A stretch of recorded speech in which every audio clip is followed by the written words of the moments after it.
Welcome back to We Still Like Each Other, the podcast. I'm Travis, And I'm Stephanie. and this is the podcast where we show that the honeymoon stage can last forever. Forever and ever. Hi, my love. Hey, Daddy. What's up? Not much. What's cracking? Not much. Chilling? You just vibing? I'm vibing. How you been? I've been hanging in there. No, literally, every episode we start with like our weekly recap, like talk about what has been going on. Mm-hmm. And since these don't happen weekly anymore, like we usually have a lot to share. And I feel like I don't know what to say. Like what has happened the last 3 weeks? Nothing memorable, obviously, but also like a lot. Yeah, We've been busy. We've been busy AF, but nothing to the point where it's like a core memory because I literally, gun to my head, I couldn't tell you what we've been doing. I just thought about 2 things I did that were cool. Shit. Well, I haven't done anything cool in a while, but... One of them, you were in it. Oh, how the hell did we forget? So I went to a Missy Elliot concert. That was in the past 3 weeks? Yeah. Yo. I feel like it's been a month then. I'm a fact check that. It's been over a month since the last episode. Yeah, so on a random Monday night, I went to a Missy Elliot concert and I have a reel set up to post and I haven't posted it. August 12th. It's almost a month. Damn, sorry y'all. My cousin had a spare ticket, but I couldn't afford it. It was a Monday night, and like I was like, you know what? I'm not gonna try to force it. Last minute, there's like a spare ticket that they're not even trying to sell. They just want someone to go. Mm-hmm. And I was like, okay, then I guess that's my sign. Free 99. Count me in. I'm going. And honestly, it was amazing. Ciara was there, Timbaland was there, Busta Rhymes, and then Missy Elliot. Busta Rhymes blew mine because my expectations were high. Just off the memory I have of him, like in childhood. Yeah. Like he was one of the first like male hip hop artists that were like creatives. Mm-hmm. You know, like his videos were fun, not just like girls dancing. Yeah. So I expected a show and it wasn't. It was just him, his hype man, his DJ. You gotta save on that budget. I don't know. And then what got me more upset was that then he tried to justify it by saying like, this is real hip hop. We don't got all that. Stop trying to minimize hip hop to being like this boring performance. Like he's bringing it back to its roots.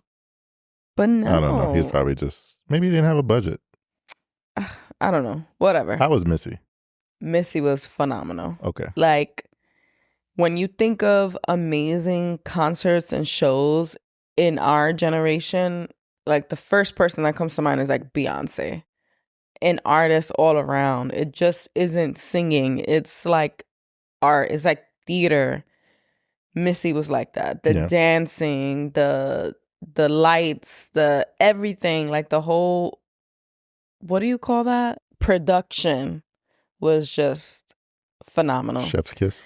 Like right before she came on, I felt like I was getting a headache. Like I was having that like, why'd you do this to yourself on a Monday night thoughts? And literally she snapped me out of it. It was just phenomenal. It was so much fun and a vibe. That's what's up.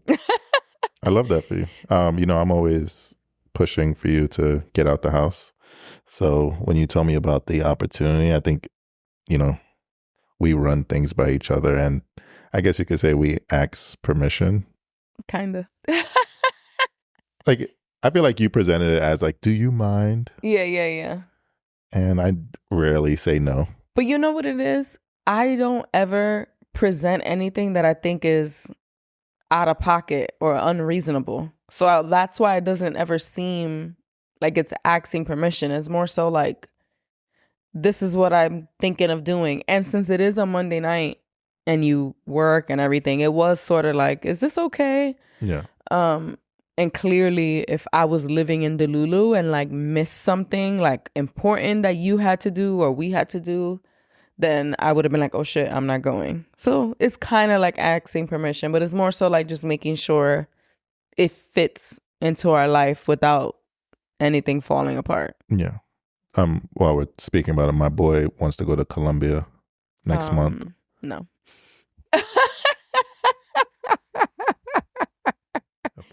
You full of shit.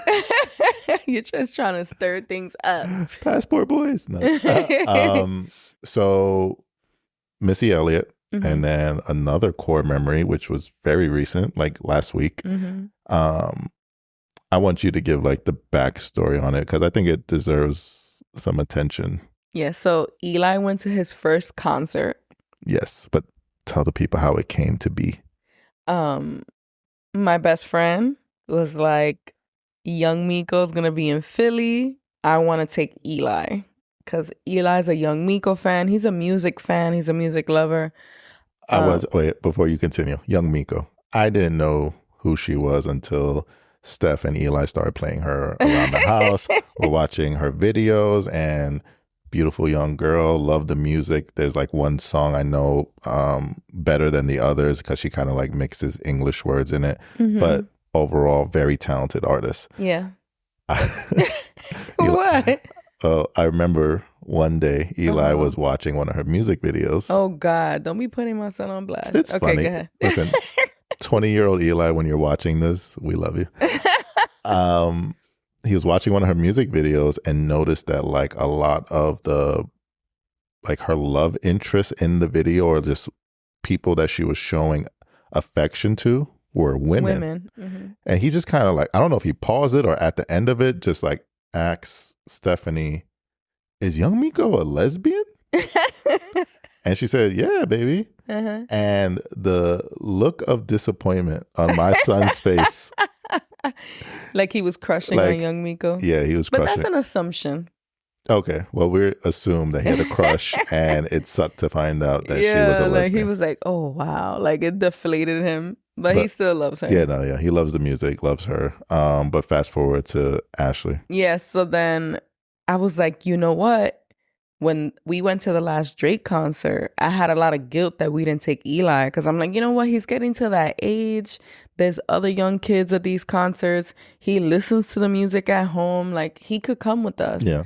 So I was like, yes, that would be great, but I want to be there. So Travis and I got tickets as well. So we all went and it was so dope. Yeah. We surprised him like right up until the point we got to the entrance. Yeah, we didn't mention it at all. So mom tip, dad tip, parent tip.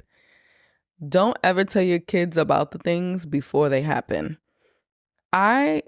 Maybe it's my trauma, but one of the main reasons I don't do it is because I don't want to have to cancel. So I always just wait until it's happening. So that way I don't have to like go back on something that I said. But the other part, honestly, is that he would be annoyingly asking me every 5 minutes, like, is today the day? Are we going? When are we going? Who's going to be there? What are we going to do? And ain't nobody got time for that. And I know it's out of excitement, but I have to be real with myself. And I would be stressed out with it. It would be stressing me. We ain't going. Yeah, we ain't going nowhere. Forget it. If you ask me one more time. So yeah, pro tip, don't mention it. So we surprised him there and we have a reel coming out just to show the little experience. It's a cute reel. Fun surprise that we didn't know, I think, until like maybe the day before. What? Jojo and Dyra were there. Oh, yeah. Shout out to Jojo and Dyra from we bumped into them. Yeah. So that was cool to see them because we've been planning to hang out and haven't had any time. Haven't had a chance. Yeah, they need to meet the baby. Yeah, but yeah, it was cool to see them. Any other core memories I'm missing? No, I think that's it. Our summer kind of was dry. We didn't go to the beach as much as we wanted to. We went once. And it was a hot mess. It was stressful. It was stressful. Yeah. Probably why I think we tried to make plans one more time. Oh God. Steph texts me at work and says, you want to go to the beach tomorrow? And I said, yeah, sure. And then later that day I get home and we're talking about going to the beach and I think I You're might. like, is it beach weather? Yeah, I was like, I don't know if tomorrow's gonna be beach weather. She's like, it's gonna be 90 something. And I'm like, okay. And then I I think, opened the weather app right in front of you. Like I was trying and to you're like, show look, and I'm like, that's Miami. We haven't been to Miami in a while, so I don't know why you're. In my defense, that week, Tuesday and Wednesday, it was like 96, It was. 97 degrees. So when Friday, I opened the app and I happened to be on Miami by mistake, it said 90 something. I just assumed it was right because it had literally been Yeah, 98 degrees It that did have week. a drastic drop In from temperature. 90 to like 70, cloudy, rain. Yeah. Let's go to the But beach. I had it in my head like, yes, we're going to get one more beach day in before the end of summer. And I'm a stay-at-home mom. Like, granted, there's been plenty of nice beach days, but it has to align when Travis is home too, because it's too much work for me to go to the beach by myself with 3 kids. Like, ain't no way. Yeah. So we only got one in this summer. Yeah, it's looking like the one and done. Yep. Unless we travel. Maybe. AKA if we hit the lotto. AKA we probably won't. AKA speak it into existence. Right, let me stop being negative. Anyway, yeah, so I didn't know it's been a month, but it's been a month of ups and downs. Yeah. In what regard? You know, we haven't always seen eye to eye on things. We've had a few what we used to call them? Conversations. Tough conversations. Not arguments, tough conversations. And yeah, I don't enjoy having those type of conversations. So whenever we do it, I view that as a down. Yeah. But on the upside, the ups have been pretty nice. I agree. Why are you looking at me like that? Because one of the ups that comes to mind, oh God, was very recently. I don't know. Like I said it after the fact. I think I said it the next day. And we just had a very intimate moment together. And I said it felt like we were lesbians. It felt like we were lesbians. You know, we have lesbian friends and they're always describing their sex lives. And it's like, when do you stop? It's like, you never stop. And I felt like that night in particular was one of them nights because I don't know what got into us. Because usually one of us is just like, all right. But that night we were just like pushing through. Let it last as long as it can. Yeah, that was special. Which is, you know, on this podcast, we talk about the honeymoon stage never ending. And I think something that we've been able to prove is like your sex life could kind of be reinvented and reignited and kept alive as long as you want. Yeah, for sure. All right. So what are we getting into today? So today, if you are watching on YouTube, I have no laptop. There are no subcategories because we have 3 really, really good also y'all can relate submissions. So we're just gonna read those, discuss them, and that'll be the episode. And I know y'all love also y'all can relate. Please send us more submissions. Yeah, I posted on our story and we got a few. So, you know, we picked a few to talk about. So this should be fun. I'm going to be your narrator for the evening. Yes, and I'll just be chit-chatting and putting my 2 cents in. Get your tea. All right, number 1. It's called, Should I Still Be in This Relationship?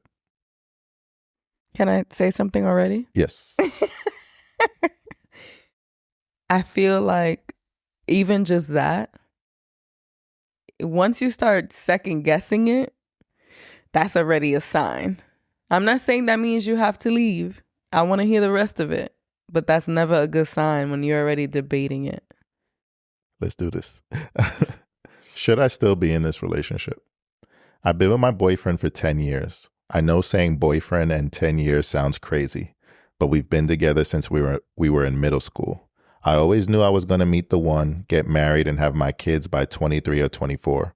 Well, I am 23 now, and although it's not the life I thought I would have, I really can't complain at all. All right. Okay. 10 years, boyfriend does sound crazy, but not when you're 23. Yeah, I was going to say that's nothing. Yeah, like it'll be different if y'all met at 23 and now you're 33 and you're still like, okay, boyfriend. But 23, I get it. I feel like it also depends on your culture, what you grew up with, what in her mind she'd already envisioned like marriage and kids at this age. But I don't think it's bad because if you go to college, you graduate at like 21, you're starting a career, everything's so expensive, you need a house. But again, I don't know, maybe they got money. Well, I'm 23 now, and although it's not the life I thought I would have, I really can't complain at all. I am in my career, I got my first apartment, and I am living okay. Okay, they're doing good. But I am writing this because I had this one problem. I always second guess if I should be in this relationship. My boyfriend hasn't always been the kindest as far as tone and isn't very efficient as far as expressing himself. Being together this long, you're going to have your baggage and issues. I thought as we get older and we heal, we will get past it and be more in love. But for me, that hasn't been the case. Ooh, wait, hold on. You're reading really fast, and I don't want to forget this. Okay. What did she say about tone? My boyfriend hasn't always been the kindest as far as tone and isn't very efficient as far as expressing himself. Sounds like he's a yeller. I don't know. I don't want to assume, but just the tone thing, I know for me, I'm super sensitive with that. Especially with my deep ass voice. I just don't. I've always been ultra sensitive to the way men speak to me. Yeah. And I'm very mindful of that. So for me, that's like big. Yeah. I also can think like they've been together since middle school, like teenage hormones, like just dealing with those changes and stuff. Like, I'm not saying be done with him, like major red flag forever, but you know, you are in your 20s now. And if things aren't changing and you're having issues with tone and ineffective communication, and when she paired ineffective communication with tone, I'm thinking, is he expressing his feelings, communicating his feelings in a way that's hurtful? So that's a major issue. Not necessarily leave, but it's something that has to be discussed before marriage and fixed before marriage, I feel. Yeah. Although now he treats me decently and we could get along, he still isn't emotional where I would want him to be. I watched and listened to your podcast and learned so much, and it actually healed me more as an individual versus as a girlfriend to my boyfriend. That's interesting. Mm-hmm. That's really interesting. Why? What are you thinking from that? Like she's more focused on her own journey rather than how she shows up in the relationship. And I'm not saying it like it's a negative. It just, and I don't even think that that's how she's focused, but I think that's something about listening to this. She's growing individually and maybe seeing that maybe she needs to exit versus like, oh, these are tools that we can use. Like, this is what could help us stay together. Instead, she's listening and thinking like, I need to go. Mm-hmm. Interesting. Can you repeat that line again that she's mentioned? I watch and listen to your podcast and learned so much, and it actually healed me more as an individual versus as a girlfriend to my boyfriend. Oh, wow. You know what? It's beautiful like that it's healing you individually. I do hope that this podcast serves as a way for couples to find ways to stay together, but also like we've always said, until we still like each other. And if this is also helping you realize that you aren't meant to be with someone, I'm proud of that as well. Yeah. I try to have the conversations you all had with my boyfriend to see if the connection between us could be better. Okay, so she is bringing it to him. But it never works out, and we don't talk about it later, or we don't talk about it after. Like, we never brought it up in the first place. I wouldn't say I'm perfect, but it seems like he wants to be more in the relationship than I am. And he knows it, and it shows. That's interesting. Okay. I wonder what she means by I'm not perfect. Like, I wonder what her red flags are. Yeah. We all have our shit. Yeah. You know, I'm not perfect. I'm no either. angel, Only reason why I'm writing this now is because I tried to have a formal meeting with him about our debt, bills coming up, marriage, and what our plans are moving forward, as I do not want to be a girlfriend anymore. I want to be more and progress. I made handouts with a list to talk about and space to write notes, so I'll Love be able to that. keep focus on what needs to be said. He came home from work and I asked if we could have the meeting as we've agreed to really sit down and talk about it. As I handed him the handout, he got upset and said, made a list of shit I already know what to do. I just Ooh, broke don't down. curse at me, bro. I just broke down crying because I didn't know what to do at that point. I, even just that, like, I'm very sensitive to that whole even just responding to an effort on her part to have a productive conversation with notes, a plan. We talk about marriage meetings, like how important they are to like be intentional, write things down. And even if that's not for everyone, right? Like maybe that helps her process and he's just like, I don't get it. When you're with someone, you have to kind of accept their process even if you don't fully understand it. Does that make sense? Yeah, I think because we've been together a good amount of time at this point. When I hear stories like this, I'm like, how the fuck are you still alive? Because I know what you accept and what you won't accept. And if I ever fixed my mouth to say something like that or to be any of this, I would be cuddling myself at night and like not in a way, like I would be single. Yeah. And not by choice. I give grace because these are 20-something-year-old young people. I can't say for sure that at that age, I mean, I know for a fact I wasn't that type of person, but everyone has different upbringings that lead them to make. I've been that person. I can still be that person sometimes, like snappy and sure and throw a curse word. But I know that I can't take it. So I mean, what does that say about me? That I can take it, but you can't, but you won't accept that type of behavior from me, but I will just chalk it up to you having a moment. Like I don't. Yeah, I know for me, and we've discussed this kind of stuff, I feel like the power dynamic with men and women and like my family history with men, it makes me like ultra sensitive to it. And I also know that my ability to be that way also comes from like eldest daughter syndrome and like a lot of times in my life where I felt like I had to be on the defense. But wouldn't you say that we're almost 10 years in at this point? I think it's safe to say, you can say with certainty, I don't have that in me. So if it comes up out of like maybe having a passionate conversation, it doesn't have to be a trigger.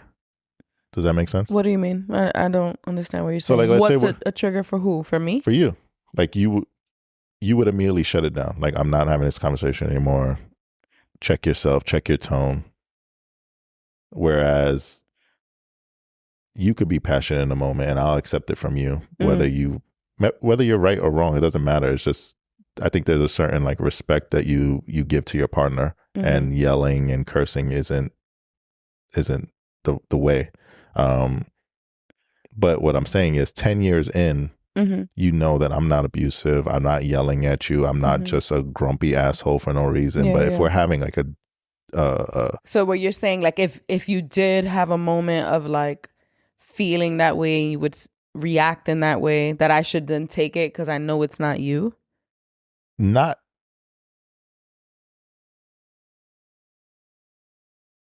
just take it, but also it shouldn't be like a conversation over type moment. Because there's times where like I think I'm just talking passionately and I'm not cursing or anything, but like you're like, please don't yell at me. And I'm like, I I'm don't not. say please don't yell at me, but I might say like, oh, this is getting to a place where I don't like it. Like I might say like, oh, watch your tone, or like, you're kind of talking a little too loud. And I think that's fine. That's kind of like just letting you know that like I'm not triggered yet, but like you want me to just let it go and just eat it?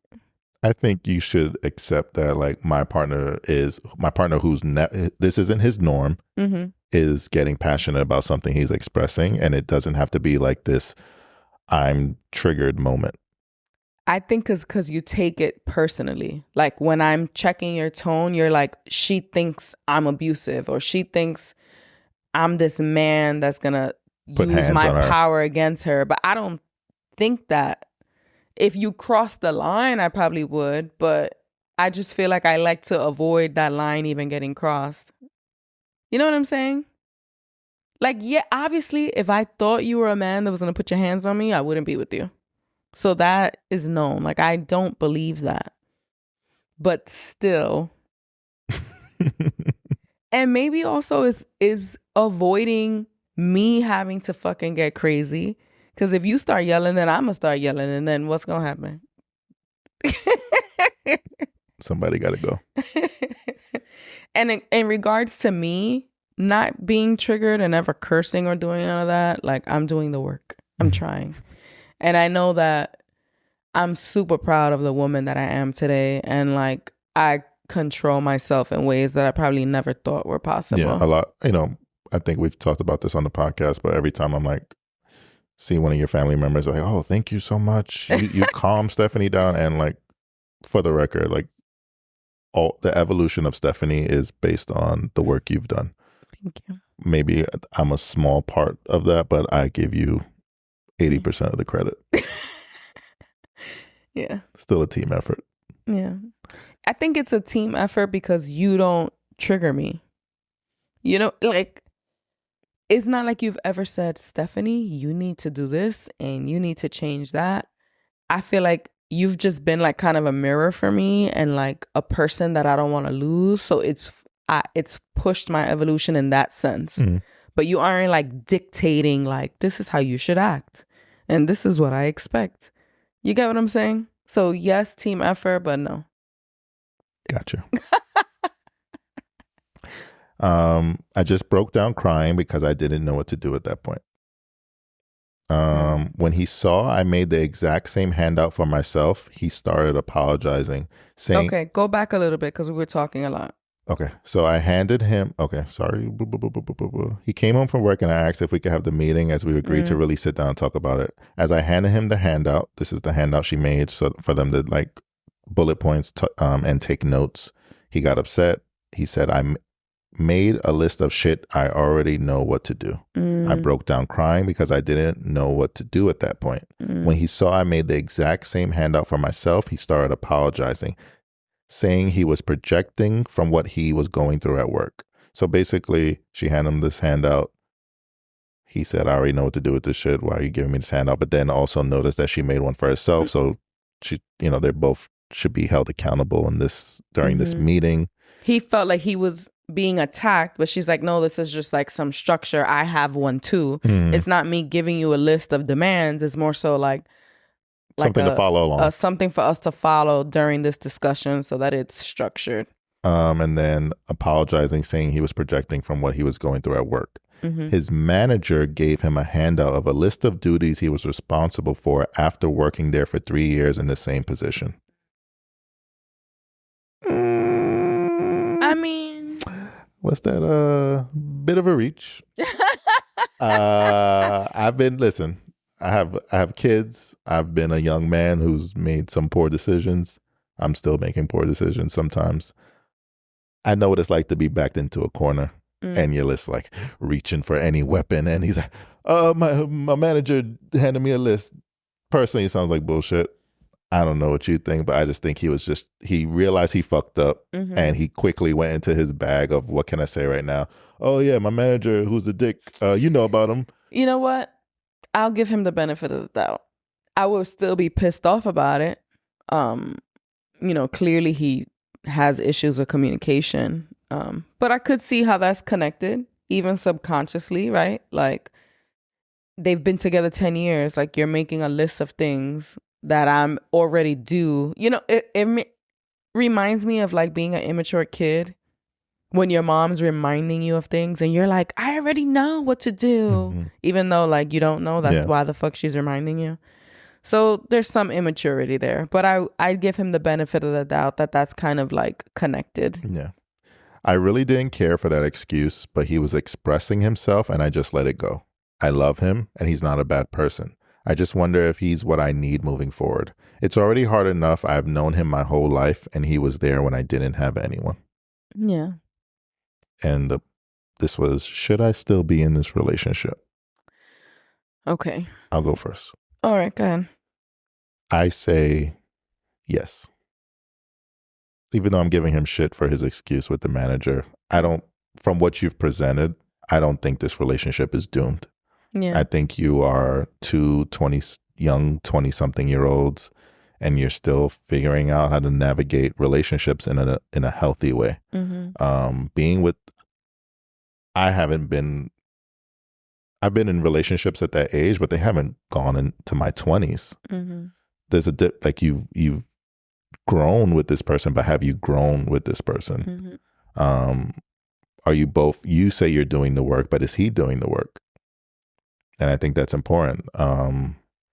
We talked about like my Steph's evolution is a reflection of like her wanting to be with me and things like that. Same for me. Like I knew I couldn't be the same Travis I was the day we met. I had to like put some work in to not necessarily be better, but just be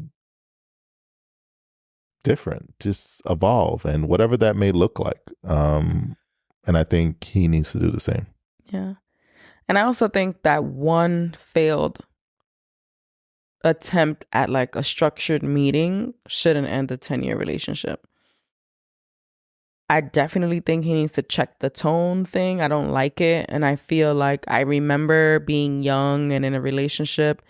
And once you get into a pattern of talking to each other in a way that's nasty, it's hard to stop, right? It becomes like a reflex almost. So I'm hoping that's not the case. And if it is, like work on that before marriage.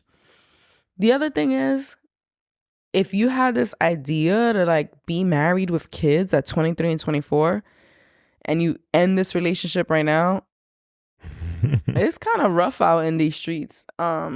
Think about that and what that means of like the possibilities of dating again and meeting someone new and starting over. Don't let that drive you to stay in a relationship because of time. No, I know that, but I'm saying from what has been presented, that risk isn't worth it. You get what I'm saying? I'd rather put in another 2 years into fixing this because it doesn't seem like much has to be fixed. It's more so the tone, the communication, and like, okay, what's next for us? And that what's next for us is scary. You've been with the same person since middle school, so it's probably the only person you've been with. And deciding to like make that official, like I'm never going to be with anyone else. That's heavy and it's hard to talk about, right? Because imagine admitting to the person you've been with since middle school and saying, yo, I'm scared. I'm scared of being married and I spent my whole life with one person. That just sounds hurtful because we don't allow people to be human beings. Like that's a real human thought. It would feel like an attack. It would feel like an attack and it'll feel scary and then it'll make you second guess. But in the reality is we're human beings. We're seeing all these relationships on TVs and movies, social media. Even if you don't want to act on that, it's a genuine conversation to have. And maybe because he fears, or not fears, because he struggles with communication and emotional communication, it's hard to talk about. No. I say try again. Try having the discussions. Maybe not having a huge list of things for one discussion. Maybe break it down into 4 or 5 discussions so it's less intimidating. I know she said that, I believe she said that the meeting was discussed prior. Maybe the day it was happening, it wasn't like official. Yeah. I remember I was having a conversation with a friend, and she was just telling me about things with her boyfriend, and she was saying how like she's gonna like write down all these ideas and then present it to him. I was like, but when you present it to him, you also have to be mindful that you had a lot of time to sit with these thoughts. Mm-hmm. You had time to get yourself organized, and then you're just gonna kind of lay it on him. Mm-hmm. You have to also be mindful of that. Like you have to give him time to digest this. So I don't know, maybe I don't, it's not super clear, but maybe after a long day of work, his mind wasn't like, oh, that meeting is happening this evening, and then all of a sudden he's being handed I don't know, handouts for a meeting that maybe he just wasn't mentally thinking was going to happen. So there's a lot of layers to it. I'm hoping that if you do sit down and make it like, listen, this date, this time, we're going to have dinner and have a meeting. He's more open to it, and he's not reacting like this. And also the feelings. I just remembered of her feeling like she's growing individually and not in the relationship. We've spoken so much about making sure we're both growing so that we don't feel like somebody's staying behind and then we're no longer compatible. And understanding that that's a normal feeling. You're listening to this podcast. You're listening to two married people discuss marriage issues intentionally. He's not. He's at work. He's like dealing with life as it is. So that those understandings that you're coming to, he's not. And I think a good way to get him in on it is, like you said, like trying to have the discussions with him. I just realized she said she does that, but then he's not receptive to it. So that kind of sucks. Put that on one of your bullet points for the meeting. You know, like when I bring up these topics, it's because they matter to me. When we don't finish, when they don't come up again, I feel like the things that are important to me are not important to you. And as someone who this has worked on, it's a little dangerous, but oh God, be straight up and be like, listen, this relationship could come to an end if we don't get our shit together. There ain't nothing like a little fair to make a man or the person who's a little bit more not into it get their shit together. Yeah. You know, there's been times where, and again, I only agree with you because she's genuinely feeling that. Like, yeah, do I continue with this relationship? I wouldn't say like, oh, I want to be in this relationship, but use it as a tactic. Yeah, don't use ultimatums as just like bait, and you not, you know, because then you're gonna be sick when the person's like, all right, I'm out. But she genuinely is wondering, like, is this for me? Like, should I move on? So being honest about that. Yeah. So hopefully we helped. Next, also y'all can relate, is called Am I Unreasonable? Okay. My man and I have been together 10 years. 10 years. Damn, another 10 years. Since I was 17. For years, we've had the same argument. I always mention how I don't feel loved and need attention without asking or surprises. He claims he loves me because he is simply here and has not left. He says he isn't as affectionate as me and can't do much to change. No, wait. I'm triggered, first of all, because I know what it's like to have the same argument over and over. Travis still doesn't cook for me. If you had a break that would say, oh, which relationship are you referring to? No, but I feel instantly I'm thinking about like when people are just stuck in their ways and like, I just won't change. Like, that's so lazy. Like, we can put it in your calendar. You're not super affectionate. It doesn't come natural to you to plan a surprise for your wife or your girlfriend or your partner, but they have explicitly expressed that that's what they would like. Literally put it in your calendar, You're not going to be spontaneous? Fine. Put it in your calendar. Like, actually be intentional about doing the things your partner wants. Like, that's just pure laziness. Again, I'm not saying leave this person, but like, get your shit together, bro. Go ahead. He claims he loves me because he is simply here and has not left. That's not enough. He says he isn't as affectionate as me and can't do much to change. He will occasionally grab my ass or show sexual chemistry, but my emotional side feels abandoned. Hold on.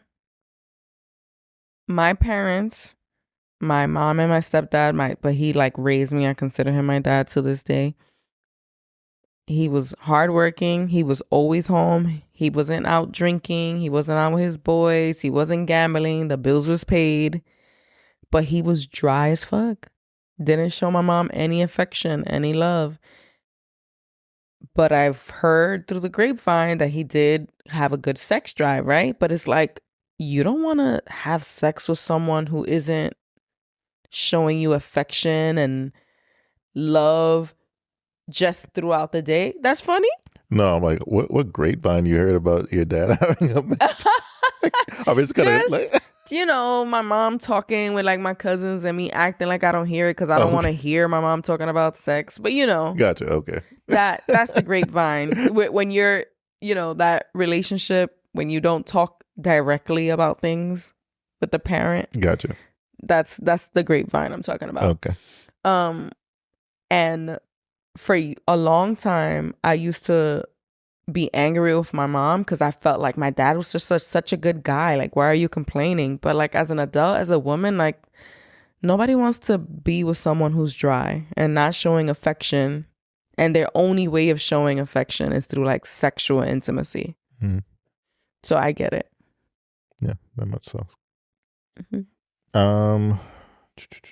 I also get sad because when he sees me stressed and overwhelmed with work, he seems annoyed versus nurturing. Example. Before I get into the example,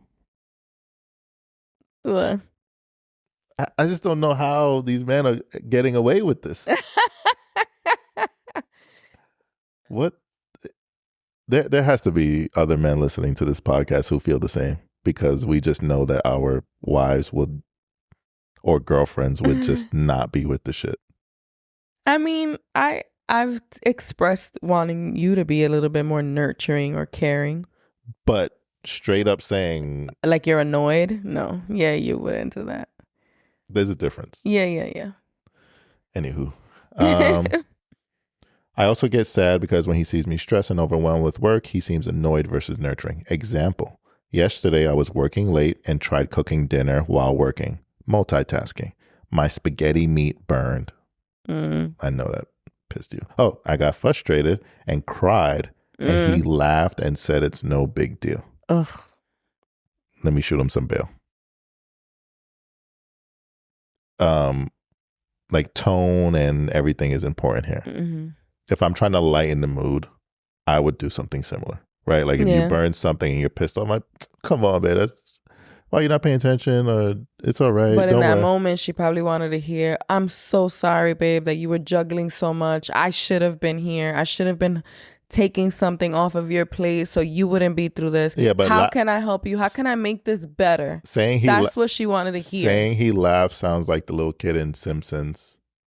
He's like, ha, ha. Like, still though, it's not a... I get it. Like you're saying, of course, he didn't intentionally laugh in her face or be like, you burned this, bitch. But when you're so overstimulated, overworked, multitasking so much that you're in tears, you don't need someone to lighten the mood with jokes. You need someone to lighten the mood with support.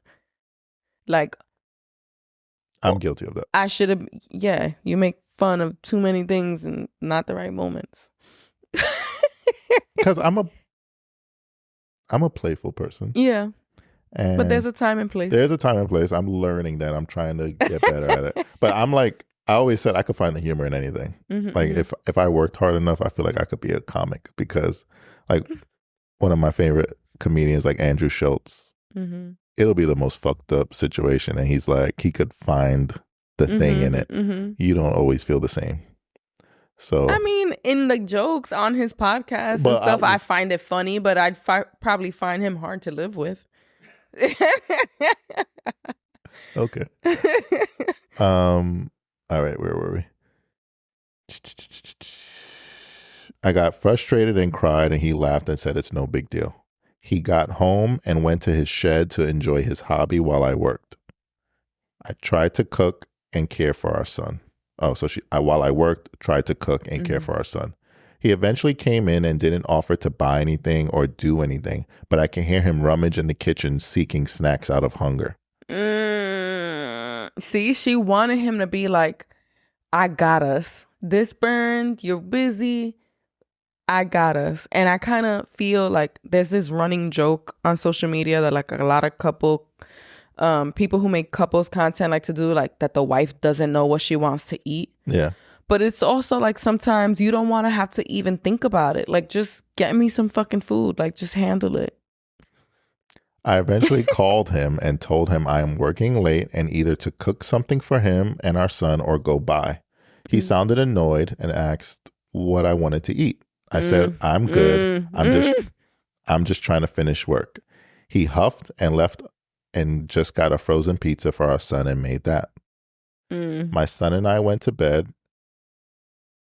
After, and he stayed in the living room watching TV. I wish I had a partner that would see me in that situation and take care of things without me asking. Goes to buy food and reassure me that it's okay. Apparently, that's too much to ask for. I cried all evening and he didn't do a thing. Today, he acted as if nothing happened, and I just went with it because I'm tired of the same old thing over and over. Am I asking for too much? Is it time to move on? I don't know what to do. My heart says let go. This isn't changing, but also fight for my marriage, for my son, and to give him a dad unlike what I had growing up. Oh my God. This is hard. This is hard because I want to say she's expressing like wanting him to just know, like just help, just step in and like do these things. And I'm hoping that maybe she hasn't been explicit in expressing that and understanding that a lot of men grew up with men who were the same. They just existed in the house. Like, you just did enough by just being there, right? Yeah. Like the guy who said, oh, I've been here this long and I haven't left you. Or like my dad who, you know, wasn't abusive, wasn't an alcoholic, paid the bills, but then was boring as shit. And it's like women are expected to settle when men just do the bare minimum. And men saw their dads be accepted for that or had no dad. So they're like, you should be happy that I'm just here. So there's a lot of those dynamics at play. But are y'all addressing those? Are you being explicit with how you want him to show up for you? Is he confronting the ways that maybe his past or his upbringing is influencing the ways he's showing up for you? If you haven't had those types of conversations, I say have those first before you think about leaving. Yeah, because he's not just going to magically get his shit together. You know, a lot of the things that I've had to like have some reflection on have been brought on by you. Still not perfect, but I think being aware of them is helpful. And he could be living in Delulu, right? Yeah. Thinking everything's okay, going out to his shed and thinking nothing of the situation that just happened in the kitchen. And how many times has it been okay when he's just taken out a frozen pizza and made it? And when he asked you, what should I do? Oh, I'm good. You could just get something for you and the baby. Even though I know that was kind of you just annoyed already that he's even asking. But he's probably like, whatever, I'm going to go get for me, which I'm never a fan of, especially in relationships, of people expecting their partner to be mind readers. Yes, you can use like context clues and all that type of stuff, but just straight up reading your mind. And if that was the case, we would never fight because I know exactly what to say next. But also, we've talked about how important it is to communicate your needs and be explicit. Our partners can't read our mind. But at one point, the line gets crossed where you're like hand holding and having to literally always tell your partner what you need in every single moment. And that's too much of a mental load. So if the conversation has been had multiple times and we're still here, I get why she might be considering like, okay, maybe I just need to move on. And it's not sustainable for her to have the mental load of working, cooking, and then there's someone just in a shed watching TV, playing games, and then going in the kitchen, rummaging with like passive aggressiveness, trying to find something to eat because this one burned the meatballs while she was working and cooking. That's not sustainable. It's going to make her go crazy if he doesn't support. This is just a reminder of how important communicating is in a relationship, because I know I've been guilty of like, you work 8 to 10 hours a day and you come home and sometimes you're just thinking about like how tired you are, like physically, mentally, but you know, your lives continue on. You still have kids to tend, you still have your partner to tend after, and yourself, like, and yourself. Because I think about, what if he was just a single man at home? He would have to figure out what's for dinner, who he's going to be rummaging in the kitchen for and being upset, passive aggressive to who. But she didn't say he was upset. Rummaging through the kitchen. Yes, she did. Read it. He was rummaging through the kitchen, like annoyed about what to eat. He eventually came in, didn't offer to buy anything, but I can hear him rummage in the kitchen, seeking snacks out of hunger. I don't know. I see that as passive aggressiveness. Rummaging. Because I know when I was a kid, I used to do that. If my mom didn't cook dinner, I'd be like looking in the kitchen. But I'm a kid, like, and I feel like entitled to my mom making me dinner. But like, we're grown adults in relationships, like. Yeah. Am I asking for too much? No. Is it time to move on? We don't think so. Well, I would say we don't know enough. Yeah, based off what you presented, no. But if this is like, if everything we did just suggested, like communicating, being explicit, thinking about your childhoods, how they've impacted the way you show up in your relationships, and it's not his childhood. This is like a freaking global phenomenon that men kind of are socialized to feel like women are supposed to pick up the foods and the child rearing. And then what's fucked up about it is that somehow that same culture also pushed, well, women should be working too. So they want us to do it all. And understand that it's not an individual problem. It's a systemic problem. And like, you have to decide that within your family, that culture has to change. That mindset has to shift. If y'all haven't had those big conversations, it's possible that that's all y'all need to do. Yeah. Face it. And it's not going to be easy and it's not going to be perfect, but progress together is better than just ending it. And I think depending on how those conversations go, then you can revisit asking yourself that question. Exactly. And definitely don't just stay in a relationship just to have what's the phrase? The father, she said, she never had, because was it the nuclear family? Because your kid needs to see you happy, and just on this moment, if that happens to everybody. I've had moments where I'm overwhelmed, I'm overstimulated, I'm annoyed, I'm like, I don't want shit, whatever. But those are few and far between. If that's your reality often because of an inability to communicate and whatever's going on, that's not going to be good for your kid. So just staying in that just to say mom and dad were in the same house, but it was toxic, then like, that's not the reason to stay. Yeah. Good luck.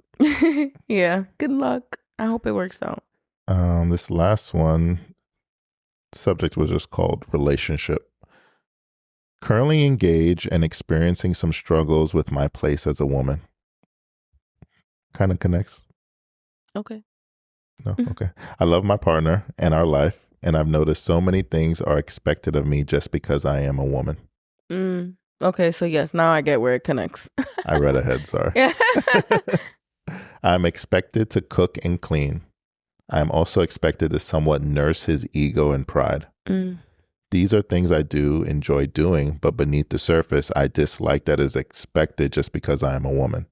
I am basically feeling the weight of carrying the mental load. What are you making a face about? Yeah, I forgot this is an audio experience. My face is like screwed up at the moment because it's like I'm expected to somewhat nurse his ego and pride. These are things I do enjoy doing, but beneath the surface, I dislike that is expected just because I'm a woman. It just feels like this feels good to me, but the fact that society says it's something I should be doing naturally, now I don't like it. Or maybe the only reason it seems like it feels good for her to do, I feel like she's probably naturally doing them because she's been socialized to do them. So she doesn't really enjoy doing it. Or, like I said, all human beings, men, women, whatever your pronoun is, no matter what, we have to cook food, we have to eat food, we have to clean up after ourselves. But then when we get into relationships, whether they're lesbians, gay couples, trans couples, for some reason, the dynamic of like one person is taking on the mental load of cooking and cleaning happens. Like, because our society as a whole has like embedded that structure in us. So maybe she's doing it naturally, and maybe the same reason I'm doing it naturally, because it's just what's expected of me. So now she's in it and she's like, what the fuck? What if tomorrow I'm like tired and I don't want to? Is that going to look like she's not doing what is expected? Does that make sense? Like, I can understand why she's having the struggle, even though she likes to do it, why it's like, why is it expected of me? No. Then you don't like it. Possibly. I think it's black and white. There's no gray for me. Either you like it or you don't. But even if you love it. But because society said like that just. No, but my thing is, even if you love it, is it right that is expected of you? It's a societal norm. Mm-hmm.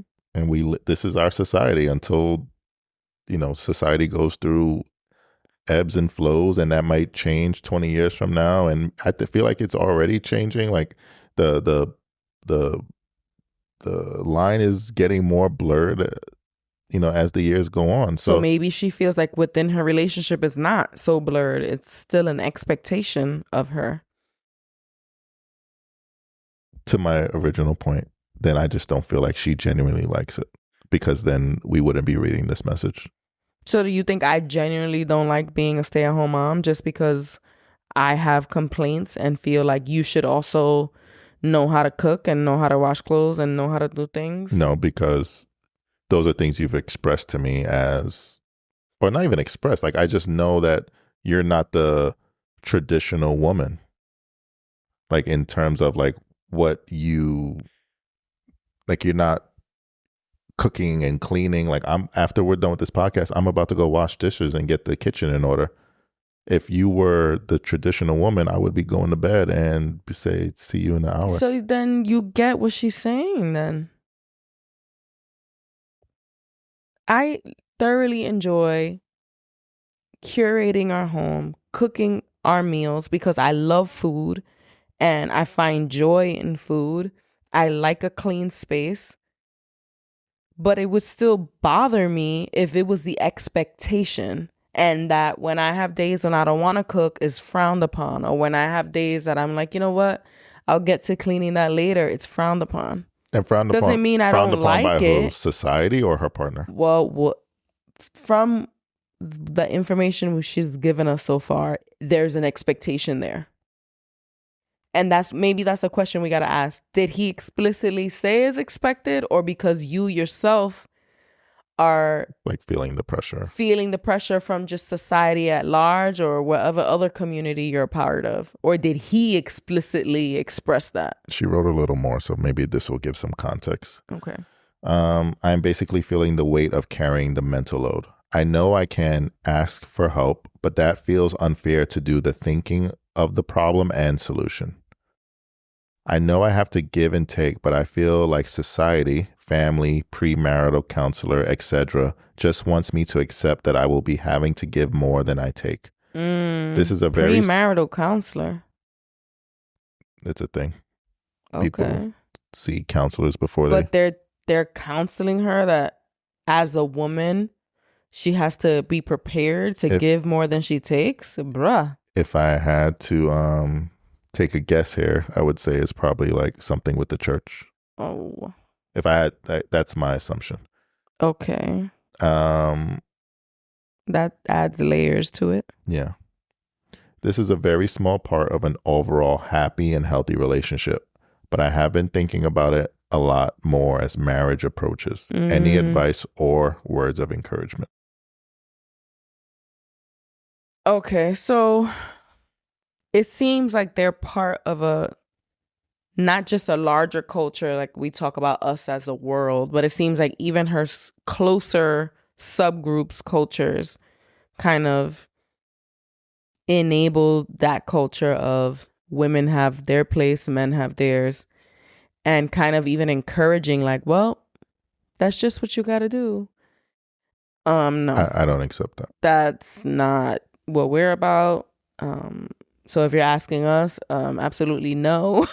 Yeah, I would hope that despite your circle, despite the groups you're a part of, that the person you're choosing to spend the rest of your life, like I know it's layered, right? And it's not easy to like stray away from something you've probably like grown up in, like, and I'm just assuming it's the church because it's just pre-marriage counselor. Yeah. That's I've heard. If anyone else has done premarital counseling, and I want to know, was it through church? Was it not? But let us know. I'm kind of just curious about how it works. I would hope that the person you're choosing to spend your life with is a little bit more progressive and is not expecting like some, I don't even know how to describe it, but just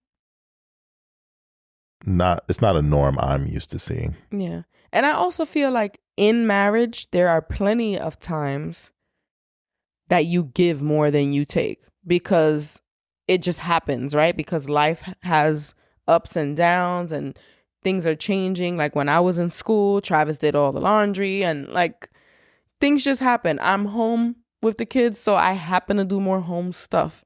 And it's just the way it is. But it's because of our circumstances, because of the nuances of our life, not because I'm a woman. Does that make sense? Yeah. So yeah, address that. And I also want to know more tea about the stroke his ego. Like, what does that mean? Like, I instantly think about how like men like to feel like the man of the house. And maybe she has to play a role in like reminding him of that, maybe through words of affirmation. I am also expected to somewhat nurse his ego and pride. Yeah, I don't know, because I guess I can't really make too many assumptions about what that means. Yeah. I'm assuming like I love to big you up and make you feel good, but with the things you deserve, right? Like if you're making me feel good, you're meeting my needs, I'm going to remind you of that. And I hope it makes you feel good. And I hope it makes you feel like, damn, I'm a good husband. I'm a good father. But when you're entitled to that, when it feels natural because of the things you're doing. Like last night was like a lesbian, baby. You did that. Exactly. Brought it right back. Anyway, but I'm worried that it might be different than that. Like, yeah. I don't know, like kind of the way the previous one was like, you know, I want to feel loved and I want to feel surprises and I want to feel cared for. I feel like there are some men or people that like, I want to feel, you don't make me feel man enough. Or I don't know, maybe it's a version of that could be like a little toxic.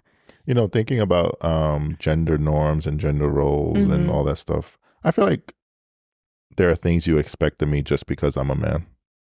Yeah, what do you think they are? I'm just curious. Like killing bugs. Oh, yeah. I'd be just as afraid of the 16 leg crawlers, but I gotta suck it up and do the man thing. Only because we're both scared. Now, if I believe that there's some women who like bugs, there's women who put in a cup and like go take it outside. Can we not pretend for a second that it's a norm? It's a relationship norm. Yes, but I also feel like it's because maybe statistically men are less scared of bugs, right? Okay. I also think that when it comes down to you're the size of your hands, the size of your feet, your reach, and we're both scared, you got to take that L. Okay. You know? I mean, I feel like the way you put in sauce on, I'm not happy, but I'm not like shaking in my boots about it. Like, what? When you say I'm scared, you keep saying we're both scared. Like, I'm not as scared as you. Oh, so then why are we even having this conversation? I'm just saying, you're not as scared as me, maybe so you I don't want to get up off the couch and go kill a bug or... Oh, so you're just lazy. Lazy. You're just digging... Fixing things.